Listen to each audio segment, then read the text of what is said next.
Please save my sisters. I will bond with you. Just don't let them die. I will. Her voice cracked. Please save my sisters, she whispered. Then, barely breathing, she added, I will bond with you. Carry your seed. Do anything. Just don't let them die. The human said nothing. He simply tightened his grip on the blade and stepped forward. The hatch of the abandoned cargo vessel groaned as it slid open, rust flaking like dead skin onto the steel floor. Heat rolled out in a suffocating wave, mixed with the sharp tang of old oil and ionized metal. The lone human stepped inside, boots echoing through the hollow bay, expecting scrap, maybe corpses. What he saw made him stop cold. 5 alien girls hung upside down from gravity restraints, bolted into the ceiling beams.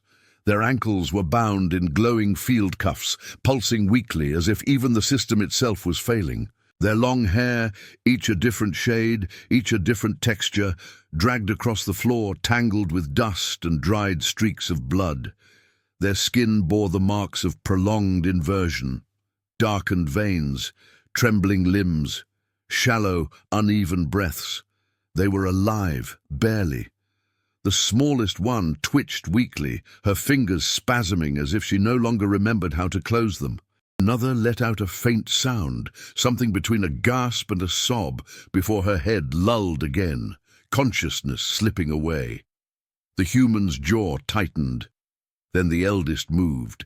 She lifted her head with an effort that clearly cost her everything. Blood rushed to her face, darkening her features, but her eyes, large, luminous, unmistakably alien, locked onto his. Not with hope, with calculation born from desperation. Please, she said, her voice fractured, raw from screaming that no one had answered. Please save my sisters. Her gaze flicked to the others, hanging silent and helpless beside her. When she looked back at the human, something inside her broke. Pride, fear, whatever was left to lose. I will bond with you, she whispered. I will carry your seed. Every cycle, every year, I will give you anything you want. Her breath shuddered. Just don't let them die. The words hung in the air, heavy and awful. The human did not answer. He did not smile. He did not step closer for the reason she feared. For a long moment, there was only the hum of failing systems and the faint, ragged breathing of 5 beings who had been left to die slowly in the dark. Then he reached for his belt. The soft whine of an energy blade igniting cut through the silence. The eldest alien girl flinched, squeezing her eyes shut, bracing herself for whatever bargain she believed she had just sealed. But the blade never came near her body. Instead, the human stepped forward and sliced cleanly through the first gravity restraint.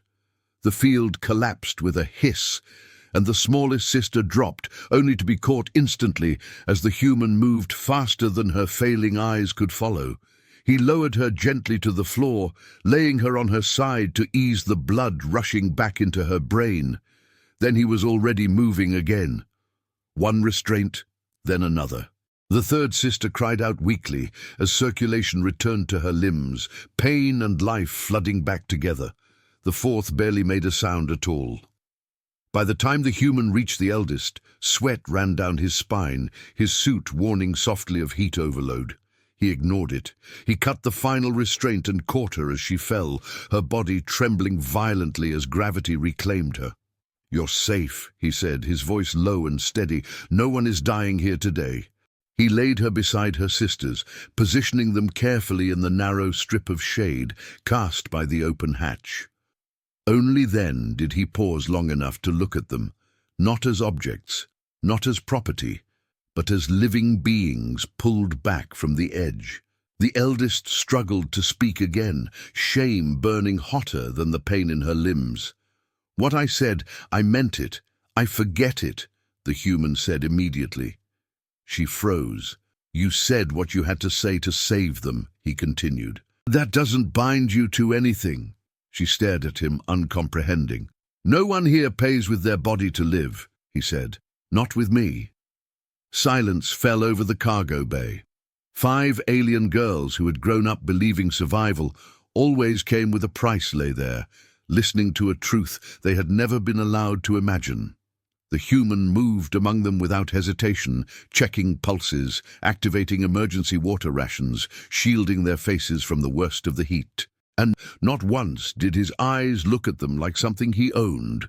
For the eldest sister, still shaking on the metal floor, that realization hurt more than the restraints ever had. Because for the first time in her life, a human had come not to take something from her, but to give something back. The human made 3 trips. The cargo vessel sat half buried in red dust, its engines long dead, but his old ground hauler still worked. He carried the alien girls one by one, careful with each step, as if the smallest mistake might shatter them. The youngest weighed almost nothing in his arms, her body light in a way that frightened him. He felt the heat radiating off her skin, the tremor running through her muscles as her blood tried to remember how to flow the right way. He laid her down first inside the shade of the vessel's auxiliary bay, where a portable cooling unit hummed weakly to life. Then he went back for the others. By the time he carried the eldest inside, his vision swam at the edges. His suit chimed warnings he muted without looking: dehydration, heat exposure. He ignored them all. Only when all 5 were finally lying on the deck plates did he allow himself to stop. He knelt between them, pouring small amounts of water into his palm and letting it drip gently onto their lips. Not too fast. He had learned that lesson long ago. Too much, too quickly, and a body already pushed too far could fail completely. The youngest stirred first, her fingers closing weakly around his wrist as she swallowed a few drops. 2 others gasped suddenly, air tearing back into their lungs like swimmers breaking the surface after being held under too long. One remained unconscious, her chest rising shallowly, stubbornly.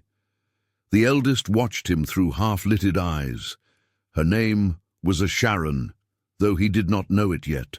Her long, dark tendrils lay tangled across the floor. Her skin still flushed and bruised from being inverted for so long. Pain throbbed through her shoulders and spine with every breath. But she did not look away from him. Not because she wanted something, but because she didn't understand him. He moved with quiet efficiency. He cleaned cuts with antiseptic foam, wrapped swollen joints, checked each of their heartbeats with practiced precision. His hands were rough, scarred, unmistakably human, but never careless. When she finally found her voice again, it came out barely louder than a breath. "What I said back there." He shook his head without looking up. "You don't need to explain." "But I meant it," she whispered, shame creeping into her tone. "I wasn't lying." "I know," he said calmly. "That doesn't make it your obligation." The words hit her harder than the restraints ever had. She had grown up learning that survival always came with a cost, a debt, a body, a promise that was never really a choice. Men of many species had always looked at her like something to be claimed if the price was right. This human looked at her like she was injured. He finished securing a cooling wrap around her shoulders and stood. "Rest," he said, "all of you." Sleep took them in fragments. When Asherin woke again, the lighting had shifted. The harsh white glare of the baylights had been replaced by a softer amber glow. The human sat nearby, his back against a crate, cleaning dried blood from his hands. He had removed parts of his outer armor, revealing skin weathered by radiation and years of hard travel. She realized something then. He was not young. Lines cut his face deeply, not from cruelty, but from time, loss, survival. This was not a man chasing conquest. This was a man who had already buried something precious and learned what it meant to carry the weight of it. The others stirred slowly over the next hours. Soft voices, confusion, fear. The human answered their questions simply, without impatience. "You're safe." "No, you're not being tracked." "Yes, you can stay until you're strong enough to leave." At one point, Osharon tried to sit up and failed, a sharp gasp tearing from her throat. Pain lanced through her back and she froze, humiliated by her weakness. The human was at her side instantly, steadying her with a hand to her shoulder. "Easy," he said. "Your body needs time." She swallowed. "Why are you doing this?" He paused, considering the question as if it deserved a real answer, because leaving you there would have been wrong. That was all. No speeches, no expectations. Later, when the others had fallen asleep again, assurance spoke quietly into the dimness. In my world, kindness like this is never free. He met her gaze then, and something in his eyes softened. Then your world is poorer than it should be. She felt heat gather behind her eyes, unexpected and unwelcome. She turned her face away before he could see it. For the first time since she was a child, a man had saved her without taking anything, and that terrified her more than the restraints ever had, because it meant she no longer knew what she owed him. And for the first time in her life, the answer might be nothing at all. 3 cycles passed beneath the broken sky. The cargo vessel became quieter with each passing day, as if the metal walls themselves were learning to breathe again. The younger sisters recovered first. One could stand without shaking now. Another laughed softly when she spilled water on herself, surprised by the sound of her own voice. Life, fragile and stubborn, began to return. Only Asherin remained slow to heal. Her strength came back in pieces. She could sit upright now, but sharp pains still flared through her back if she moved too quickly. The human adjusted her wraps daily, his touch precise and brief, never lingering. He spoke to her as if she were already whole, already capable, even when her body betrayed her. That was what unsettled her most. One evening, amber light spilled through the cracked viewport in thin ribbons, painting dust motes gold. The human knelt beside her, tightening the final clasp of a support brace. "You don't have to keep doing this," she said quietly. "I can manage." He looked up. "You could, but you shouldn't have to." The words lodged somewhere deep in her chest. She watched him work, memorizing the lines of his face, the way his brow furrowed when he concentrated. There was no hunger in his eyes, no expectation, only care, steady and unassuming. When he finished, she spoke again, her voice barely above a whisper. "That day in the cargo bay, when I said those things," he stilled. "I believed I was about to die," she continued. "I believed the only thing of value I had left was what my body could give." He met her gaze, and she saw something old flicker there, pain tightly controlled. "I know," he said. She swallowed. "But today I want to say them again." Silence stretched between them. "Not because I'm afraid," she went on, forcing the words past the knob in her throat.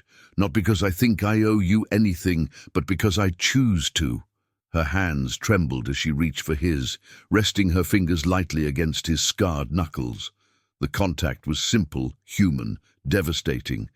"I've never been allowed to choose before," she said. "Not where I live, not what I give, not who I trust."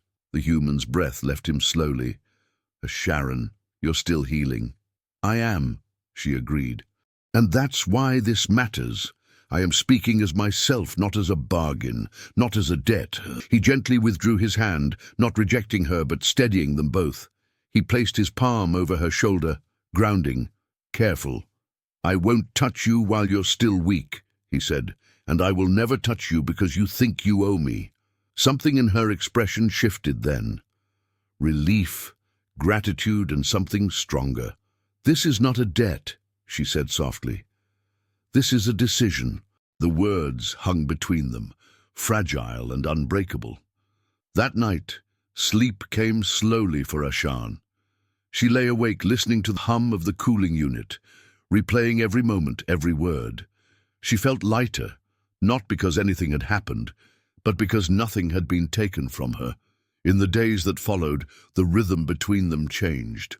He taught her small things when she felt strong enough, how to recalibrate a power cell, how to read atmospheric shifts through damaged sensors, how to tell when the wind outside meant a storm was coming. They worked side by side, sometimes in silence, sometimes exchanging stories that came haltingly, as if unused to daylight. She told him about her people, about how contracts had replaced consent, about how survival had become something to be negotiated instead of protected. But what he did share mattered. A lost partner, a life spent moving from place to place, never staying long enough to rebuild what had broken. One afternoon, as she took her first steady steps across the bay without assistance, pain flared, and she nearly fell. He caught her instinctively, his hands firm but respectful, releasing her the moment she steadied herself. She laughed, an unguarded sound that startled them both. "I'm stronger," she said. "I see that," he replied. Later, as the others slept, and the stars burned cold beyond the viewport, a Sharon stood beside him at the open hatch. The universe stretched vast and indifferent before them. "I don't know what comes next," she said. He nodded. "Neither do I." She turned to him, eyes clear, unafraid. "But whatever it is, I want to walk into it freely." He met her gaze, something like wonder softening his features. For the first time, the bond forming between them was not forged in desperation or rescue. It was forged in choice, and that made it stronger than any promise ever could be. The warning came just after dusk. A low-frequency pulse rippled through the cargo vessel, subtle enough that only a trained ear would catch it. The human stiffened instantly, eyes snapping to the cracked sensor panel. Ashar felt it too, not the signal itself, but the way his body changed. Calm vanished, focus sharpened. "They found us," he said quietly. Her heart dropped. "Who?" "People who don't like losing property." Outside, the sky darkened to a bruised violet. Dust lifted in spirals as engines cut through the thin atmosphere. One ship became 3, then 5. Their hulls were matte black, unmarked, mercenary craft designed to be forgotten.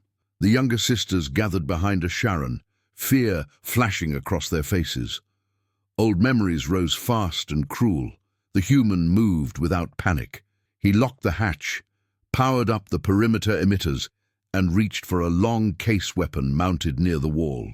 He checked its charge, then paused, turning to them. "No one leaves this vessel," he said, "no matter what they say." A Sharon swallowed. "They'll claim we belong to them. They can claim the stars," he replied. "Doesn't make it true." The first hail came through the external comms, crackling with static and arrogance. "Lone human," a voice drawled. "You're harboring stolen assets. Hand them over and you walk away." A Sharon felt the word hit her like a blade. Assets. The human stepped onto the ramp, weapon lowered but ready. His posture was relaxed, not submissive, not aggressive, controlled. "They're not assets," he said. "They're free beings." A laugh echoed through the speakers. "Free. Those contracts were signed cycles ago, debt-bonded, lawful. You forged them," the human replied calmly, "and you know it." Silence followed. Then a sharper voice cut in. "Closer now." A tall figure disembarked from the lead ship, flanked by armored enforcers. His skin was pallid, eyes augmented with glowing implants that scanned everything they touched. "You should have stayed out of this," the trafficker said. "Humans have a habit of thinking morality protects them." "It does," the human said. "Just not from you." Torches flared to life as mercenaries spread out, boots crunching against stone, drones lifted, weapons primed. The cargo vessel felt very small. As Sharon stepped forward before she could stop herself, her voice steady despite the tremor in her chest. "We were left to die." The trafficker's gaze slid over her dismissively. "Survival was not guaranteed in your contract." Rage surged through her, but before she could speak again, the human raised a hand slightly, not to silence her, to shield her. "You're under investigation," he said, his voice suddenly carrying further than it should have. "Interstellar authority. Kidnapping, torture, illegal trafficking." The trafficker's smile widened. "You think a message changes anything?" Right on cue, the night split open.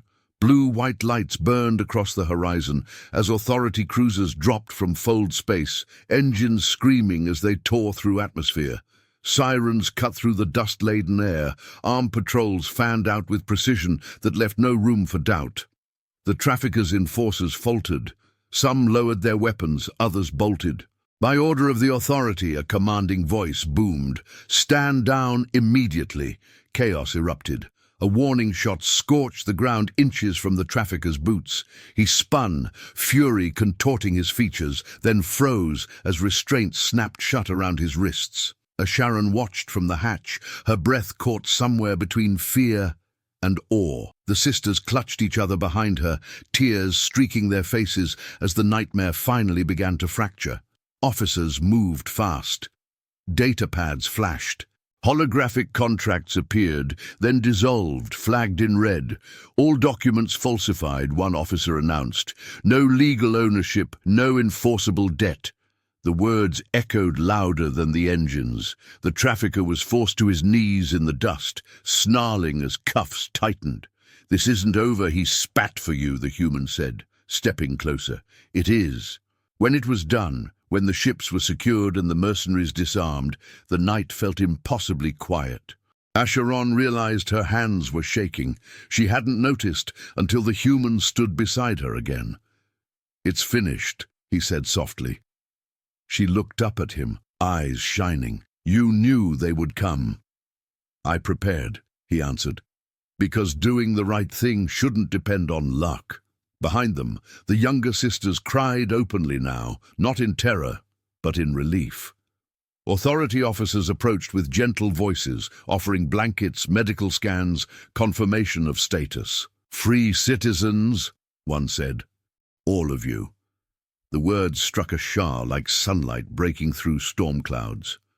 "Free." She turned back toward the human, something unspoken swelling in her chest. He hadn't just saved them from death. He had stood against an entire system and won. And for the first time since the cargo bay, Sharon understood something with absolute clarity. This human did not just rescue the helpless. He challenged the world that made them helpless in the first place. Morning came quietly. At first light, engines fading into the pale sky until only dust and silence remained. What they left behind was something heavier than debris or broken contracts. Freedom still unfamiliar, still fragile. The younger sisters gathered their few belongings with nervous energy. They spoke of returning to their people, of open plains and shared fires, of voices that sounded like home. Relief threaded through their excitement, but beneath it lingered something softer. Gratitude and something like grief for what they were leaving behind. Sharon stood apart, watching the horizon. When the transport arrived to take the sisters back to their clan, there were embraces, tight, shaking, unashamed. Promises were made. Tears fell. One by one, the sisters stepped aboard, turning back again and again as if afraid the moment might dissolve if they didn't keep looking at it. When the ramp finally closed, Sharon remained. The human stood nearby, hands resting loosely at his sides. "You should go with them," he said gently. "You'll be safer." She looked at him, searching his face. There was no pressure there, no hope disguised as expectation. "I know," she replied. "That's why this matters." She stepped closer, placing her palm over the center of his chest, feeling the steady beat beneath. "I'm not staying because you saved me," she said. "Not because of what I once offered. Not because I owe you." His breath hitched just slightly. "I'm staying because you gave me the right to choose," she continued. "And now I'm choosing." He swallowed. "Sharon, my life isn't easy." She smiled, small, certain. "Neither is mine." Days passed into a new rhythm. They worked side by side. She learned quickly how to repair cracked panels, how to read the wind across open ground, how to ride the hum of old machinery like instinct. At night they talked beneath the stars, sharing stories that had never found a listener before. And when darkness fell, she came to him willingly, not out of fear, not out of debt, out of desire, freely given. For the human, it felt like learning how to breathe again after years underwater. He was older than he looked, his body worn by labor and loss. He had buried someone he once loved and taught himself not to reach for joy again. Sharon did not let him hide. But life, as always, demanded balance. One afternoon, heat shimmered over the ground as he lifted a heavy power core into place. His vision blurred suddenly. Pain flared behind his eyes. He tried to steady himself, but the world tilted and then vanished. The crash echoed across the outpost. A Sharon ran. She found him collapsed against the hull, breath shallow, skin ashen. Panic surged raw and consuming. "No," she whispered, dropping beside him, cradling his head against her chest. "You don't get to leave me." She pressed her ear to his chest, counting the weak, faltering beats. Tears fell freely now, streaking dust across his face. "You saved me from death," she said, voice breaking. "Don't make me watch you die." She carried him inside with strength she hadn't known she possessed, laying him down beneath the dim glow of the auxiliary lights. All night she stayed with him, cooling his skin, feeding him water drop by drop, speaking to him without pause, as if her voice could tether him to the world. When dawn crept in, his eyes fluttered open. "You're hovering," he murmured faintly. A laugh escaped her, half sob, half relief. "You scared me." He tried to move. She stopped him with a firm hand. "Don't." They lay there, foreheads touching, breathing the same quiet air. "You don't owe me anything," he said softly. She shook her head. "This isn't about owing." Weeks later, when his strength returned, they walked together beyond the outpost to a field where new growth pushed through scarred ground. The sky burned gold and crimson as the sun dipped low. He took her hands, rough palms warm against her skin. "I don't have much," he said. "Just this place, these hands, this life." She looked at him, eyes clear. "You gave me back myself." He knelt then, not as a conqueror, not as a savior, but as a man asking, "Stay with me." Asharin knelt with him, placing his hands gently over her abdomen. "There is new life here," she said softly, "born not of fear, but of choice." His breath caught as he held her, tears he'd forgotten how to shed, falling freely. She smiled through her own. Yes.